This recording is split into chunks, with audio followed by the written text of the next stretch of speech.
Welcome into Words with Wallace. I'm your host, Nick Wallace, coming at you. It is Wednesday, May 24th. Man, lots gone down since the last time we spoke, man. There have been seven conference finals games played since the last time we spoke. Almost none of them in the favor of my Boston Celtics. So, needless to say, I am not in the highest spirits coming at you with this podcast here. But that's why they pay me the big bucks, right? I got to come in, I got to talk ball no matter how my team's doing, no matter how I'm feeling. Because I know you guys need it. The dozens of you listening need this NBA content. So that's why I'm here with you today. And I am excited to talk to you about what exactly is going on with the Celtics Heat series. Of course, my Celtics down 3-1 at the time I am recording that. But before we can get into all that, this can be a pretty simple podcast. We're just going to kind of go over what's going on with the Western Conference Finals, how that all played out, and we will get to my Celtics a little bit later. But let's start with what we know, and that's in the Western Conference. We know that the Denver Nuggets just punched their ticket to the first finals appearance in the franchise's history. Congratulations to the Denver Nuggets. They well-deserved and really impressive playoff run that they are going through right now. And let's kind of talk about how that's all gone down, right? The last time I spoke with you was right after Game 1. Since then, the Lakers, of course, were swept by the Nuggets, losing the next three games after that. But let's kind of talk about exactly how that all played out. So, the Spark Notes version of this series, Game 2, this was a big Jamal Murray game. He had two really big games in Games 2 and 3, but I feel like Game 2 was probably the most impressive because he actually went out and he scored 23 points in the fourth quarter. He was absolutely cooking. He only had 7 points in the game earlier. He wasn't exactly playing well earlier in the game. Finished the game with 37 points overall, so he had 14 going into the fourth quarter, and then just took it to another level with that. Murray is no stranger to big fourth quarters, as we learned when we were watching this game live. They announced this on the broadcast, and I thought it was pretty nuts, so I wanted to share it. This is the fourth time that Jamal Murray has scored 20 points or more in the fourth quarter of a playoff game. Again, that's 4 times he's done that. That's the most in NBA history. I actually looked into this stat a little bit to see if it was true, and it was. On the broadcast, I think they mentioned that like MJ and Allen Iverson were the next closest at 2 apiece. When I looked it up, I couldn't even find anybody else that had done it even one or more than one time. So really impressive company. I think the other 3 times he did that were in the bubble, which people kind of look down upon. But Murray has certainly been able to beat the bubble boy allegations, and he was absolutely unbelievable this entire series against the Lakers. So that was a really fun game in Game 2. Game 3 was probably the worst Jokic game we've seen, maybe in the playoffs, certainly versus in the series versus the Lakers. He still, had a decent stat line overall, but the important thing about his performance when he was really struggling early on is that he was still able to put up 15 points in the fourth quarter when his team needed him the most, and they were yet again able to close out a close game against the Lakers. And then, of course, we had Game 4 just a couple days ago. This one was pretty entertaining because it was made obvious pretty early on that the Lakers were not going to go quietly into the night. They, set the tone pretty early on by how LeBron played in the first quarter. Bron had 21 in the first quarter. He finished the game with 40 points. He played basically every single second of that game. You can maybe make the argument that was a questionable decision just because he did look absolutely gassed by the time the fourth quarter rolled around to nobody's surprise. But I respect him for it. I think that was dope that he wanted to play the entire game and did not want to be swept. He really did leave it all on the court in that situation. And the Nuggets were able to weather yet another late game surge from the Lakers. Again, all these games were pretty close, and it just feels like they have the best composure out of any of the teams remaining in the playoffs. Big runs, tough situations on the road really doesn't bother them, which is kind of funny when you think about it because they were pretty bad. I know all the top teams in the West actually had losing records on the road, which is pretty rare for a team that was the 1 seed in their conference. But yet again, they were not fazed by the Lakers' crazy crowd the other night, and they were able to pull out a big win. There were some bad fouls from Jokic late. It seemed like he was pissed off when he picked up his 4th foul, and he just decided to absolutely truck LeBron with the 5th foul, which I don't know. Maybe that was a personal thing. Maybe he was pissed off at Bron earlier or something, but he totally dropped most obvious offensive foul I've seen probably this playoffs. But He finished with 5 fouls and never were able to foul out Jokic, and the Nuggets end up winning the series. So, this series as a whole, it kind of reminded me of the Celtics Nets series in round one of last year's playoffs, because albeit it was a sweep is a sweep, it's still really impressive from the Nuggets, and it's disappointing for the Lakers. But that being said, every single game was actually really close in this series. Basically, every game was, came down to the wire, was decided by a few baskets or less. So I thought this was, a pretty impressive win for the Nuggets, of course. And let's kind of talk about it from the Lakers' perspective. We do have to say goodbye to the Los Angeles Lakers. I'm not going to play the music. They made it to the conference finals. I'll have a little bit of respect for them in this situation. Let's just get right into it. So the Lakers series, right? It sucks getting swept. It definitely stings. But overall, I mean, I'm pretty impressed from the Lakers series, from the Lakers season as a whole. I think they met, maybe even exceeded expectations of the team. If we're being completely honest, I'd probably give it an 8 out of 10 if I had to put a number grade on it. I think it really, the tone of their season changed again around the trade deadline. Rob Pelinka, what is he? Is his title GM or president of basketball ops? One of those two. But bottom line, he makes the decisions in terms of personnel for the Lakers. And he basically awoke from his 2-year coma right around February. Basically, after the Lakers won the bubble title in 2020, up and through this year's trade deadline, that dude basically made every wrong decision with the absence of moving on from LeBron or Anthony Davis that he could.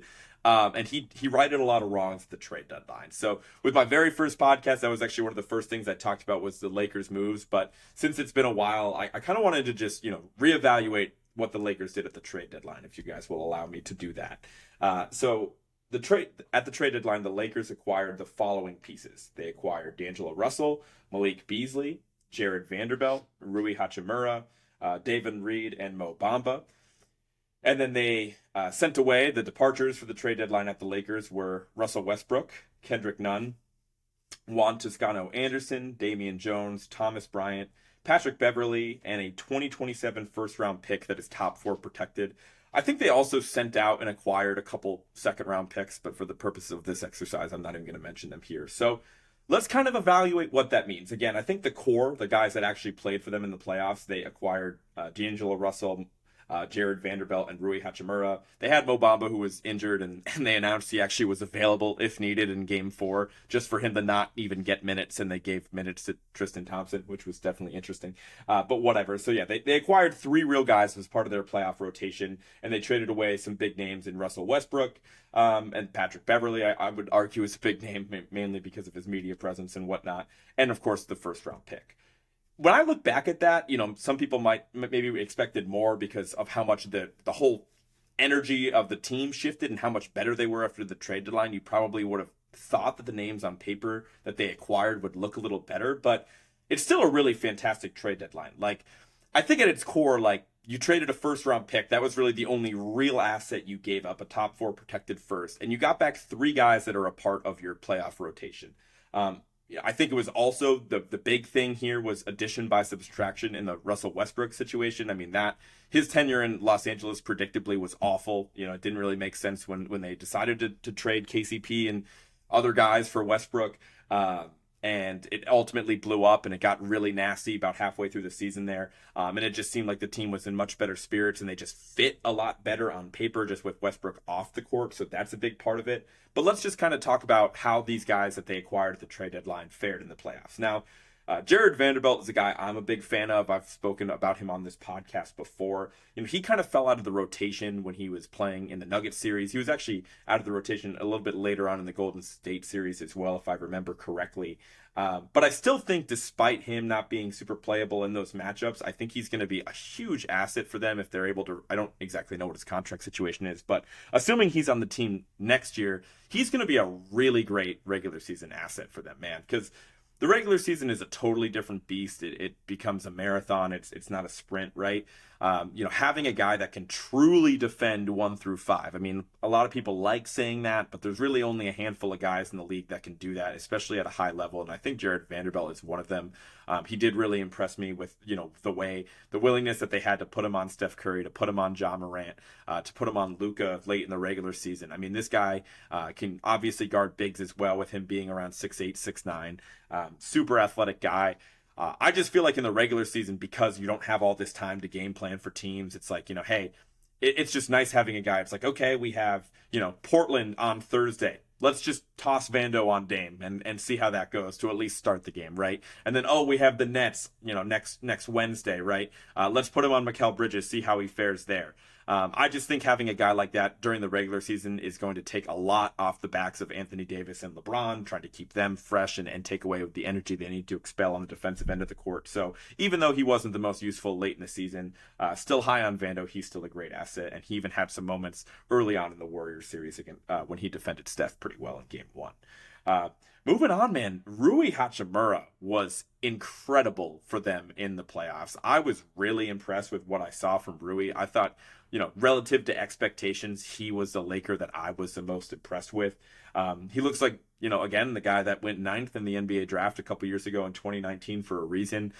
He's a big body. He was an elite shooter in the playoffs. I don't know what his splits were when he was in Washington before the deadline, but I think they got him for, just a couple of second-round picks. So that was really, if you had to pick one of the moves that they made at the deadline, that was definitely the best one, in my opinion.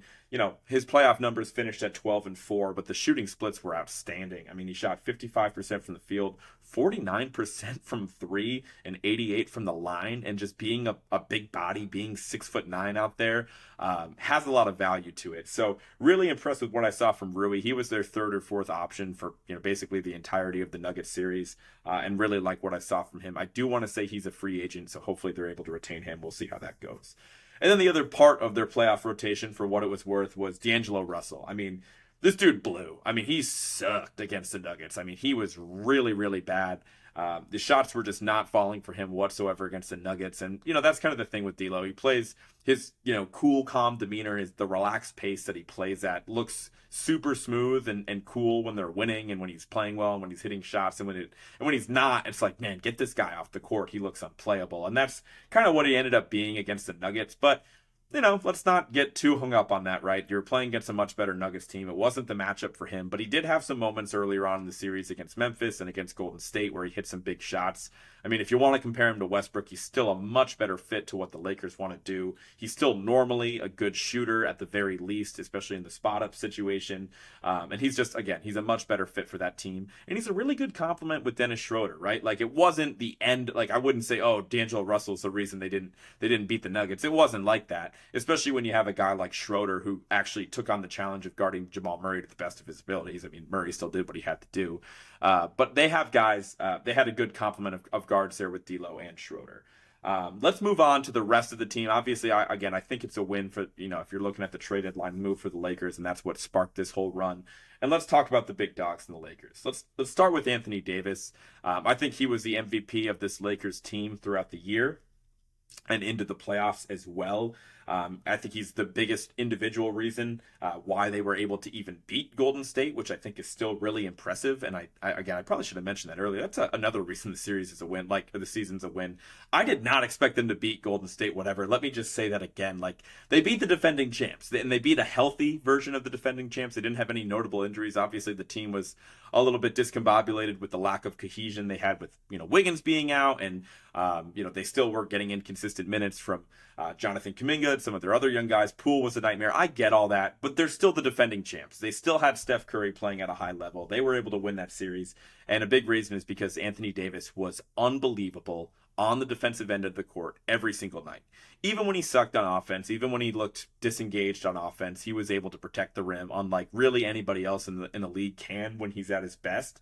And he was, when he was healthy during the season, like, he had that stretch early in the season where he was the most dominant player in the league. I want to say during, like, what was it? Probably around like November, December, he was really awesome. Then he got hurt again and he did the whole Anthony Davis thing. But when he's hitting his ceiling, he is a top 10 guy in the league. And there's not many, obviously that's a short list, right? So I really liked what I saw from Anthony Davis. He was good on offense probably 60% of the time throughout the playoffs. He was pretty much on an every other game schedule when he'd show up, but I still liked what I saw from Davis as a whole, and this was definitely a win of a season for him.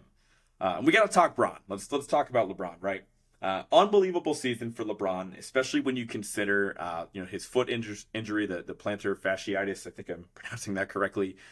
Pretty significant foot injury for the average person. And when you're LeBron, I guess it just ends up being like a couple month injury there. But he obviously looked a little banged up. He looked tired and all that stuff, and that probably comes back to the foot injury that even I forget about. But I just can't believe when I watch LeBron, like, you would think when with an aging player and an aging player of his caliber, you think he'd be relying more on jump shots and easy ones and maybe post ups here and there. It's like, nah, man, he still gets to the rim easier than basically anybody else in the league. Like, certainly for the people that were left in the playoffs, he was the best at getting to the basket. It wasn't even close. I guess if you were to open up to the entire league, you'd probably have to put like Giannis and Ja on that list, maybe. But beyond that, I think LeBron's like the next best guy at just putting his head down and getting to the basket at will.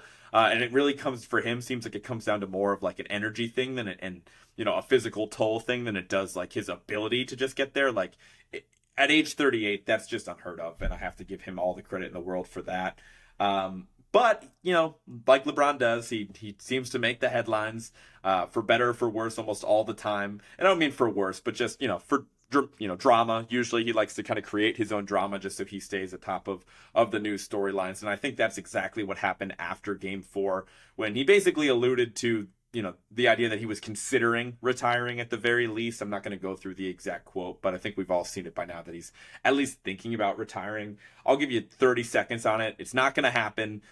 He wants another ring, first and foremost. I should say he wants to play with his son, first and foremost, who is going to USC next year. He'll likely be a one and done, I guess, to increase his chances of being able to play with his dad. So, and he also, of course, wants a 5th title. That would certainly help his legacy quite a bit. He's not going anywhere, man. It's just a mix of, him being a little frustrated after how the season ends. It always sucks ending in a sweep, and it's better to have the conversation be about, hey, is LeBron coming back?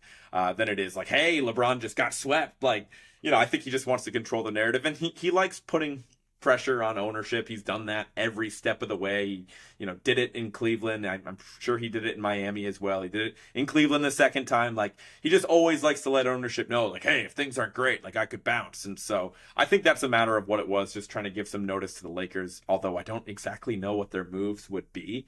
Just wanted to, touch on that real quick. Was this the Lakers' best chance to win a title with their core? With the core as currently constructed without making some crazy splash move? I mean, probably. Like, I've been pretty consistent in saying I felt like this was the Celtics' best chance, and I think you could say the same thing about the Lakers. It was pretty open. Like, I don't think that I think despite all the games being close, I think Denver was kind of on another level. But crazy shit happens, right? I mean, they're a Jokic sprained ankle away from getting to the finals, and it wouldn't shock me at all if they handled Miami or handled Boston with what we're seeing from that series, because we'll talk about that later. But I do think the Lakers would have as good of a chance as any. I just think Denver's kind of on another level, floating above the rest of the competition right now. If I wanted to be optimistic about the Lakers season next year, you could argue like, hey, I mean, Bron, is a freak, right? He could actually be better next year with an extra year of rest after the foot injury. But then, the counter side of that argument is like, hey, are you even going to get another, 8+ weeks of good health from LeBron at age 39 at that point? And then Anthony Davis through, again, at least 3 rounds of playoffs where they're both healthy next year. I don't know. That probably seems like a bad bet to make. So it is tough. I don't know exactly, I don't want to get into exactly what moves they could make. I'm not sure there are many obvious moves besides trying to keep Austin Reeves, who was really good for them. I should mention Austin Reeves. He was awesome, and he was the 3rd best player for the Lakers for really most of the season, but that was solidified in the playoffs, and I believe he's up for an extension, so he should be commanding a significant amount of money on the free agent market if the Lakers don't somehow re-sign him, but I think that they will. He was really awesome for them as well. He was good for them most of the year, so I felt like I was a little bit more impressed with what I saw from Rui just looking at the playoffs. But overall, solid season for the Lakers. They beat the defending champs. They made it to the Western Conference Finals, and they did so in a pretty dramatic way, right? They turned it around from a team that was literally on the outside looking into even the play-in race to making it to the Western Conference Finals. You can't be too upset with that. So congratulations to the Lakers on a successful season, and I'm sure we'll be hearing a lot more from them in the offseason. Now let's talk about the Nuggets, right? As I mentioned before, the Nuggets just punched their ticket to the finals for the first time in the franchise history. And let's kind of talk about how they got there. Now, just, being transparent with the schedule of this podcast, the finals start a week from tomorrow. They start on Thursday, June 1st, no matter how the East conference finals plays out. So I will have another podcast before the start of the finals for sure, where we can take a deeper look at the Nuggets and we can do like a finals preview and all that good stuff. But I do want to touch upon the Nuggets quickly. Is Jokic the best player in the world? Yeah, probably, right? It was interesting. I still, after the Bucks got knocked out, I was still kind of like, yeah, I still think Giannis will end up being the best player in the world, but it's just so hard to avoid the recency bias and, what have you done for me lately, right? And if Jokic, puts together the title run that it looks like he's going to do, I think it's going to be pretty hard to debate that with how impressive he's been during this postseason run. But one thing I wanted to touch upon real quick, and it just kind of pisses me off, and I should have done this at least in the last podcast, maybe the podcast before. Once the Sixers got bounced from the playoffs, I saw so much shit that Joel Embiid was taking, like, oh, is this your MVP? Is this, that? And I know that just kind of comes with the territory. People are going to say stupid shit to piss off other fan bases and whatever. But I really hate that. It's like, how many times do we need to explain to people that it is a regular season award? And not only that, like, the award is the most valuable player during the regular season. It's most valuable. It's not who is the best player in the world. If the argument and the question was, and the award was, who is the best player in the world, that is a separate topic altogether. I would not ever sign off on Joel Embiid being the best player in the world unless he makes some massive leap next season. I do not think he's on a short list, but I don't think he's in the top two guys of that conversation. Jokic you can put in that conversation. Giannis you can put in that conversation, in my opinion anyway. Embiid is not. And that's okay, but that doesn't mean he's not the MVP. It doesn't mean he didn't lead the league in scoring. It doesn't mean he didn't have an incredibly impressive season where he crushed every single primetime performance and played through the end of the season, right? If I was making the argument for Embiid, I'd say, hey, the Nuggets kind of mailed it in the last month of the season because they didn't need to work that hard, right? They had the one seed basically locked up for a while. Nobody was really threatening them as far as Memphis or Sacramento for making a run for that seed, and they deserve to be able to mail it in, right? Embiid went hard through the very last week of the season when he dropped 50 on the Celtics. Like, he's a really impressive player. He worked for years to get that MVP. It's kind of hard to not feel good about the guy finally getting it when he came up in second place, the last two seasons especially. Obviously he was second to Jokic in those MVP contests. So I just hated seeing it. It's a regular season award. It doesn't matter how disappointing he was in the playoffs. And for the record, Embiid lost to a worse team. He still impressed me from what I saw. But of course, he's not as good as Jokic. He's not having as good of a postseason run as Jokic. Jokic is probably going to have a title when this is all said and done, and it's going to make it a no contest. And it just sucks that whenever people talk about Jokic, that they feel the need to bring up Embiid and vice versa because they've been compared as they play the same position in these MVP races the past couple of years have been close. And I know I'm bitching about it when I literally am doing the same thing right now. But at least I'm doing it in defense of Joel Embiid. I'm not tearing anybody down just because I'm building up Jokic. And I can't believe I'm defending Embiid for this long, so maybe I should end this rant. But that's my 2 cents on that. It's a regular season award. Embiid was deserving of that award, and the way his postseason ended does not change that. Let's move on back to the Nuggets. Sorry for that tangent. Back to Jokic and his wingman, right, Jamal Murray, because Jamal Murray was insane. He led the Nuggets in scoring that series. He averaged 30-something points a game. And man, I just love this guy more and more. I love his game so much. Again, he's the perfect complement to Jokic. And I think that the two-man game that those guys have is easily the best two-man game in the modern NBA. And obviously they have a lot of work to do in this regard. I think that they have a chance at reaching like one of, that S tier of two-man games in the history of the game. If they, obviously assuming that they win a title this year and assuming that they have continued success over the next several years. But the pieces are there because they actually complement each other better than any two stars that are just happen to be on the same team. Like, they complement each other far better than Tatum and Brown, than Kawhi and Paul George, than even, maybe Durant and Booker will get to that point. They haven't played together very long. But when Murray is really cooking, and then, Jokic is almost like a secondary option that just gets to handle the ball, and Murray gets to do a lot of off-ball stuff. And then, like, their dribble handoff action is literally the most unstoppable thing in the NBA right now. Like, Jokic is so damn big, and the defense has to pay so much attention to him anyway, that when Murray just comes off that, they're just immediately creating like 3 feet of separation. And I don't know how you stop that unless you totally sell out and give Jokic a wide open lane to the hoop.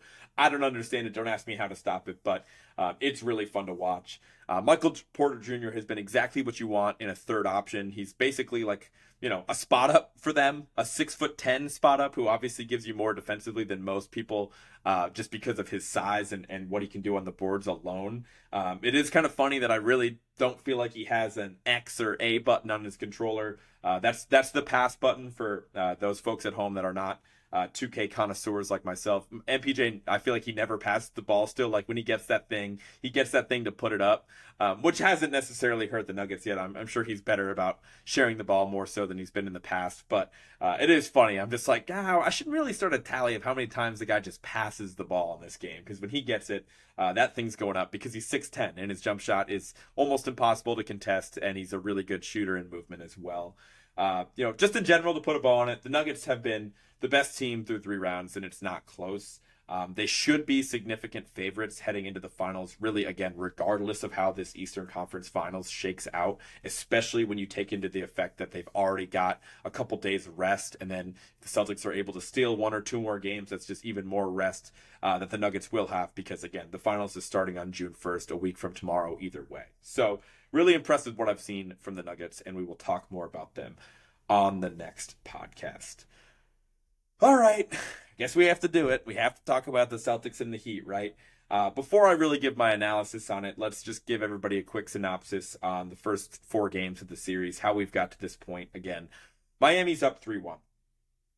Let's start with game 1. This one was tough for me. I was actually en route to a little boys trip in Florida. The game was exactly a week ago. It was last Wednesday. Unfortunately, I flew Frontier. Naturally, not even like, there's Wi-Fi, but you have to pay for it. Nope, there was just no Wi-Fi whatsoever. Flight was delayed a little bit, so I got to the point where literally I watched the halftime buzzer expire, and then it was takeoff. So I had to put it on airplane mode, didn't get to see the rest of the game. And of course had to catch up on it after the fact. But I was feeling great before stuff cut out, right? Smart was diming. He threw I think he had 9 assists in the first half. Virtually all of them, were one-handed passes, which was pretty funny. I think he finished out the half with a crazy one-handed lob to Rob Williams that was just a beautiful pass. And I was feeling good. I think the Celtics were up 8 or 9 at the half, and they were playing good ball. And of course, I land, touchdown, immediately get the notification they lost by 9 or 10 points. And I was like, what the hell happened?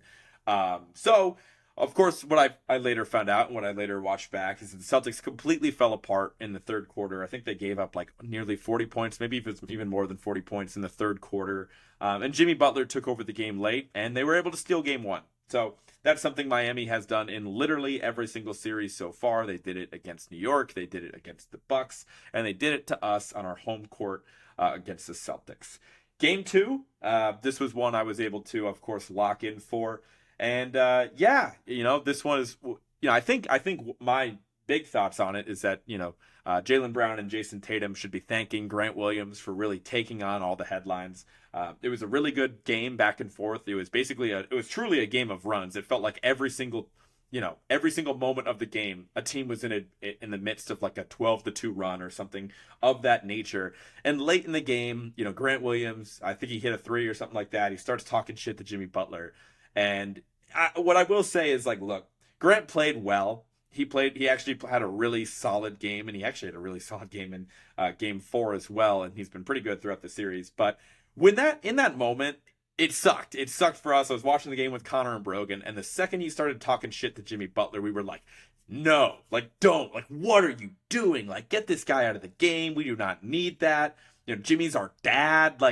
Jimmy owns us. We know, we as Celtics fans for the most part will admit to having fear of Jimmy Butler. He's been far and away the best player in this series, and we're not even surprised to say that at this point. So we will at least say that hey, I think Grant took a little bit too much heat for poking the bear and all that, given that he actually was playing well and he stood up to Jimmy, whatever. He didn't have to do that, and it sucked. And it did make the rest of the game feel like it was his fault, because Jimmy obviously, took offense to that. He took it personally, to quote MJ, and he, scored 3, 4, 5 buckets on Grant Williams down the stretch that ended up icing the game. But it distracted everybody from the fact that Jalen and Jason had a pretty shitty fourth quarter, where I think they only chipped in like maybe 5 points each, but it wasn't impressive. I think Jalen missed a bunch of shots along the way too.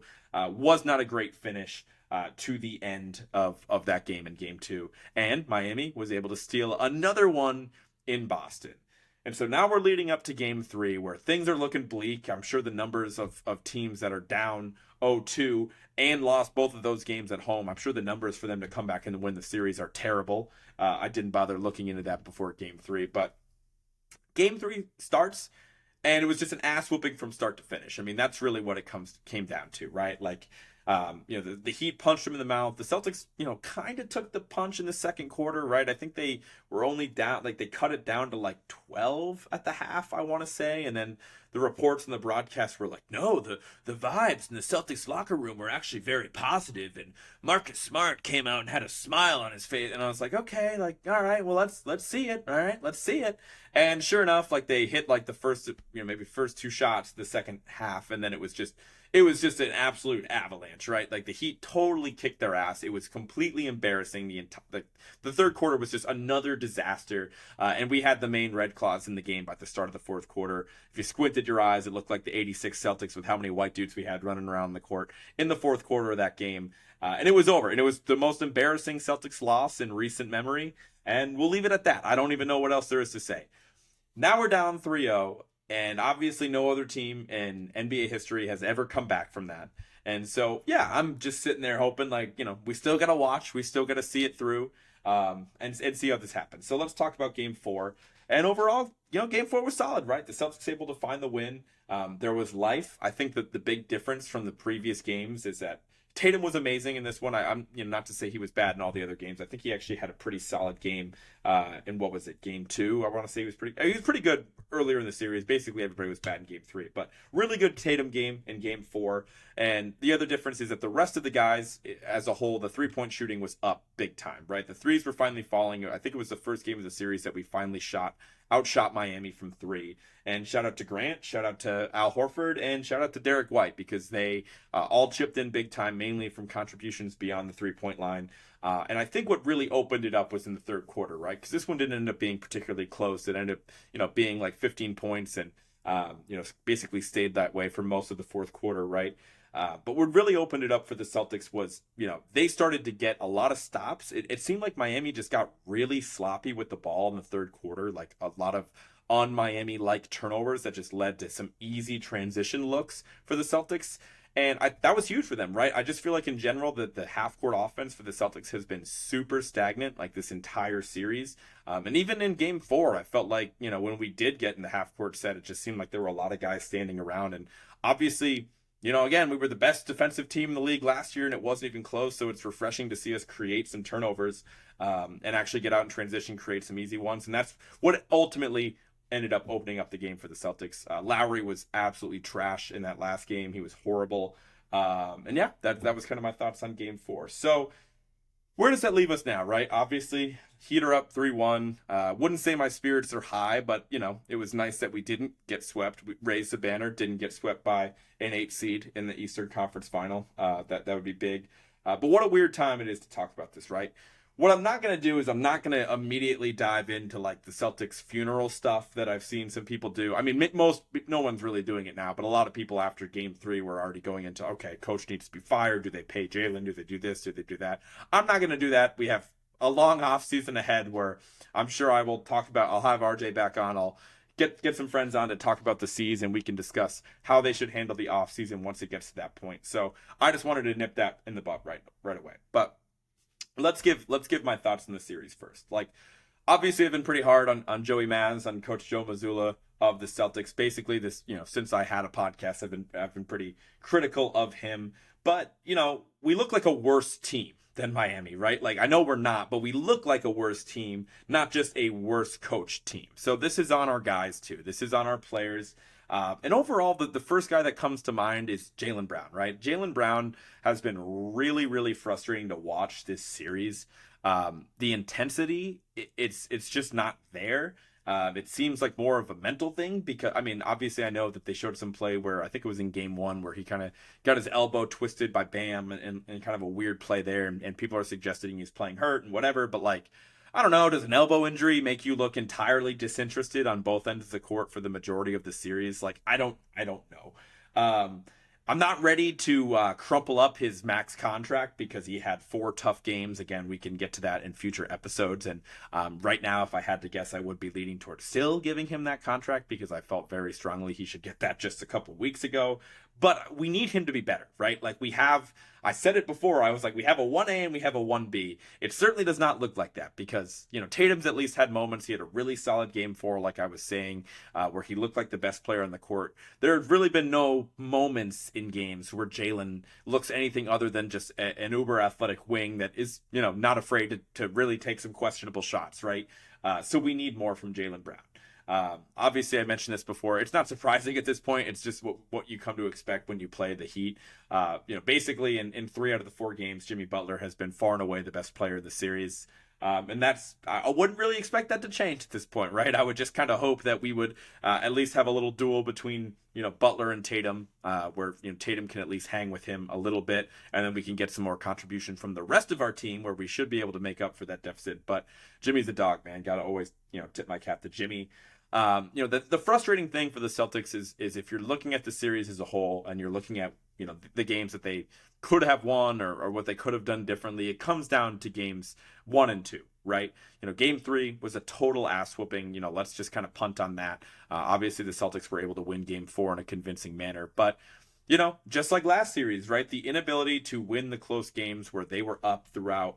And Miami is a battle-tested team, and Miami is a team that executes. They execute everything they do, right? They need to be able to win those close games. And I think that if the Celtics ultimately end up dropping the series, I think it's going to come down to those games 1 and 2, right? Just like Philly. And I say that just like Philly and just like last round because obviously, like, what was it? Game 1 against Philly where Harden hit that big shot to end it. That was the Harden game in general. And then game 4 where Jaylen doubled, Harden was open in the corner. I want to say that was game 4.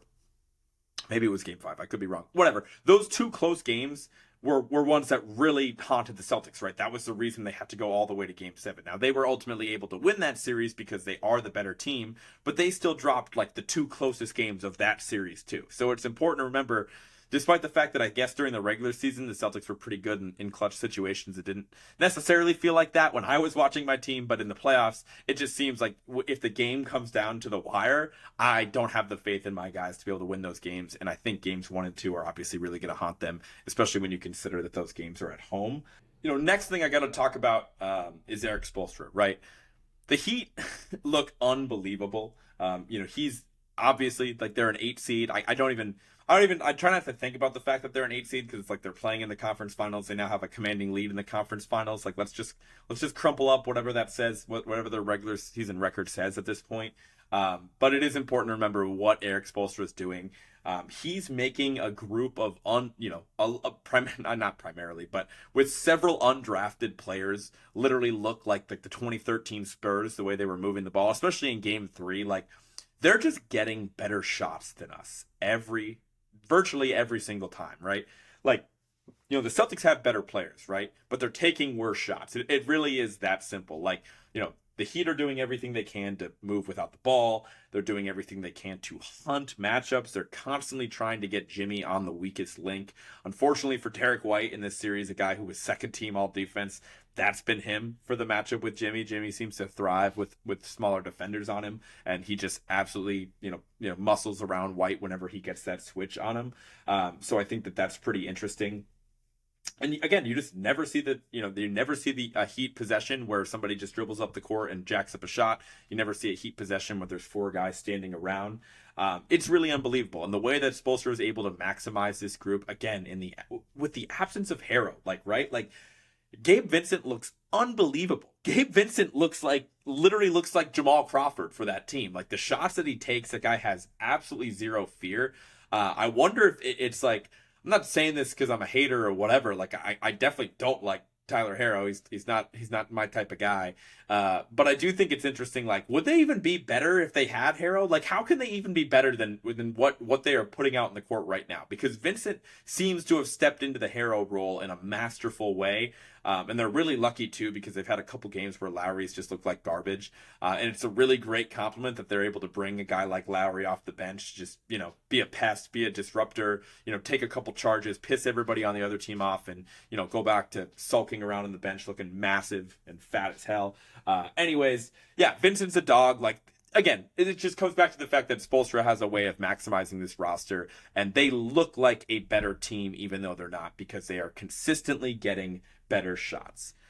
Just to, again, kind of switch the tables here, giving you, I know I'm rambling a little bit here, as most of my podcasts are in this format, but I do want to give my thoughts. My next thing on the agenda here is my thoughts on what this means for Mazzulla, right? I don't want to get too far into it, but I think it's interesting to point out that, like, literally every single game from him here on out, he's coaching for his job, right? Like, if the Celtics had ended up getting swept, they basically would have had a reason to not bring him back. Like, it would have been I think it would have been pretty obvious that they probably wouldn't have brought him back, at least in the head coaching role. However, they were able to win Game 4, and that makes it look a lot better. And if they're able to win Game 5, if they're able to win Game 5, that's going to help their chance a little bit more if it gets to 6, 7, etc. Like, people are going to, in general, in the larger sense, they're going to forget that the Celtics went down 3-0. What they will remember is, Heat 1 and 5, Heat 1 and 6, Heat 1 and 7, etc. Hopefully not. But that's what they're going to remember, right? It just remembers what the final score says. And if they're able to at least make it a competitive series against this seed, it still would stink to lose to an 8 seed. But as we know, Miami's no ordinary 8 seed. Miami did already knock out the best team in basketball. They did already advance to the Eastern Conference Finals. So it is interesting, right? If you're rooting for Coach Maz, I don't know if many people are at this point. You're definitely hoping that the Celtics can, obviously drag this out as long as possible to increase the chances that he comes back. And if you're out on the Celtics and you think the coach is the reason, and you're, one of those Boston fans, but really you're a hater and you just want to see it over, then you better hope they lose Game 5. Because if they lose Game 5, then losing in 5 to an 8 seed might still be enough to get Joey Maz fired. But I just think it's interesting to point out, and something to keep in mind when you watch these games, is that I'd imagine if there's anything up Joe Mazzulla's sleeve, that he'll let it fly, because he probably knows the stakes of this, and it does suck for a team that can win a couple playoff series and still have it come down to this. But he has a team with championship aspirations. That's the team he inherited, so it's interesting to see. My thoughts on it are, all I'll say right now is, no matter how this ends for Joe Mazzulla this season, I do want him to be back on the Celtics staff next season. I don't know if that's how it works. I don't know if there's ever really any cases of a coach being promoted to head coach and then being demoted to an assistant and then sticking around. I don't know what the history of that is. I do think it would be a pretty reasonable situation for the Celtics to do that, because of the situation in which Joe Mazzulla got hired pretty suddenly. He's only 34 years old. Like, I think this guy could have a bright future in basketball. Like, right, there's got to be some things that Brad Stevens and the coaching staff saw in him to at least give him the keys to this team that could win a championship, right? So I don't want to see him just get fired. That's what I'll say about Joey Maz. I want him to be back on the Celtics coaching staff in some capacity next year. Whether it's a head coach or an assistant, that'll be determined. I'll give my thoughts on that at the end of this Celtics season. So how can the Celtics win this, right? How are they going to be able, if there's any chance at all, how are they going to be able to overcome a 3-0 deficit, which is now a 3-1 deficit, and end up winning this out? Here are my Celtics keys to success, right? I think it starts with stops, right? It starts with getting stops on defense, just like game 4. In general, our Celtics, our half-court offense hasn't looked great in a very long time, unless somebody's blindingly hot, or everybody is just knocking down threes. So, aka either Tatum's very hot or the whole team is just shooting threes really well. Otherwise, it just seems like our sets, our motion of our offense as a whole is pretty stagnant, pretty boring. So the more that we can get stops means the more that we will get out in transition, and the less half-court offense we will need to execute, especially against Miami, that's been, the best defense in the league basically all year. And especially when we have two incredible wing finishers in Jaylen Brown and Jason Tatum. I think at least one of the next three games is going to be close. There's no way the Celtics just, even if they somehow come back and win, they're not going to just blow out the Heat three times in a row. So yeah, these, at least one of these games is going to be really close. So they're going to need to get over whatever's hanging over their head about being able to win these close playoff games.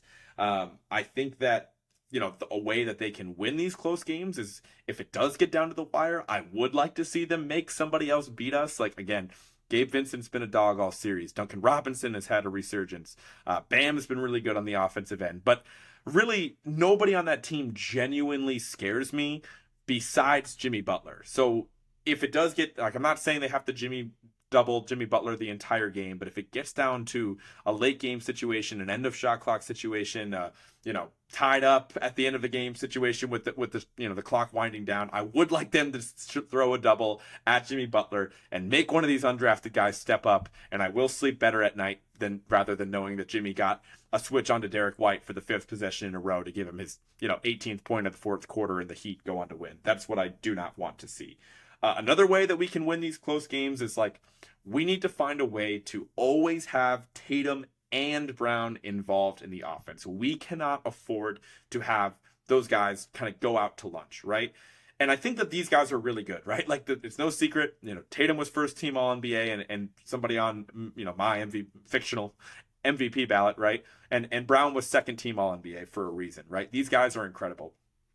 But that last level of greatness in the NBA is being able to produce night over night, right? Every single night. And that's a really short list, right? There's really only 5 to 10 guys that are consistently doing that. And I wouldn't put Tatum or Brown on that list because they don't do it every night. We've seen, if you've watched this team, that they tend to fade in and out of games, and game to game they're pretty up and down. So we just cannot afford to have them just be totally out to lunch.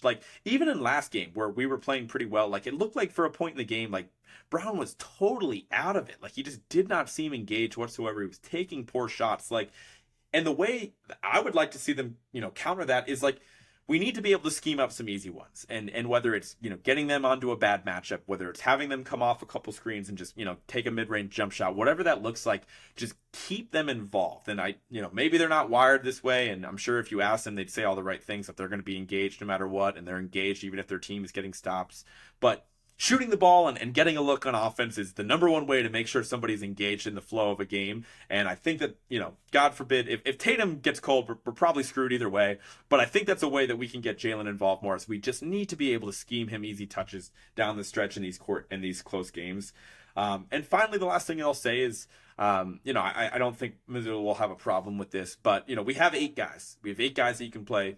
We know what they are. I think Grant is one of those 8 guys. He's been really good in this series. He's been knocking down shots at a high level. He's played solid defense, even though he wasn't able to stop Jimmy Butler. Not many people can. And that's it. I want no more, and I want no less. I think all 8 of those guys should play the rest of the way, and we'll have a chance at it. We'll have a shot in it. So, what is the chance? What are the chances that the Celtics pull this off? Again, this has never been done before, but at least we're looking at a 3-1 deficit. We're not looking at a 3-0 deficit. If you want to know the odds on that, what I'd give it, honestly, I'd tell you to flip a coin 3 times in a row. And that's probably the odds that they land on heads or tails 3 times in a row. I'll do it for you guys. I looked it up. The odds of that happening are about 12.5%. That's probably the odds I would give the Celtics. I'll actually round up. I will round up to 13%. That is a chance I give the Celtics of winning this series. Give them a little hometown, discount. And that's where I'll leave it, man. Obviously if they're able to win the next game, I'd probably boost that up to 50% because I'm going to get sucked in. I'm going to go back believing on this team. I will say, obviously, the good thing about it is they did the work in the regular season, right? They're playing against a goddamn 8 seed. So we're going to have the home court advantage in game 5. That should give them a boost, even though we've been worse at home than we've been on the road. So that's something to be aware of. But I do think the Celtics, they're not out of it, right? If you were to create a scenario in which a team did come back from 3-0, you would probably want it to be like this, right? You'd want it to be a team that has a talent advantage and it's just had these struggles, mostly mental, with being able to close out close games, and they have some awakening, right? And they are able to kind of wake up and figure out how to close these close games and get back to the brand of basketball that they played for most of the season. And they're playing against an 8 seed that just had their second best offensive player, and Gabe Vincent, sprained his ankle last game. So who knows? I don't think Gabe Vincent's going to miss any time. It looked like a pretty mild sprain. But hey, man, stranger things have happened. Maybe they have. I don't even know if that's true, but we'll see, man. So that's my thoughts. I hope you guys enjoyed this podcast. Really hoping that the Celtics find a way to pull this out. Can't say I'm overly confident about it, but that's kind of all my thoughts in this series. But yeah, man, I think that just about covers it. As I mentioned before, maybe if the Celtics force a game 7, I think that would be played on Monday night. So maybe I could do a little emergency pod before game 7. I'll definitely get you a pod at the conclusion of the series before the start of the finals on June 1st. Basically within the next week, I'll at least get out one more podcast to preview the finals. I can't guarantee I'll be coming at you before the end of the Celtics season, but Godspeed. Let's pray. Let's hope. Let's hope that the Celtics find a way to pull this off. And that just about does it for me, man. Before I let you guys go, I have to remind you guys to share the show. Follow at Words with Wallace on everything, on Facebook, on YouTube, on Twitter, on Instagram, on Spotify, Apple Music, wherever you get your podcast. Be sure to share the show, rate and review, tell a friend. It's a pretty solid pod. If you have an office job and you're looking to kill time, let me put on Nick. Let's get his thoughts his thoughts talking ball, get his thoughts in the seas, right? Let's share the show. Let's get this thing big, and I will talk to you guys next week. Peace.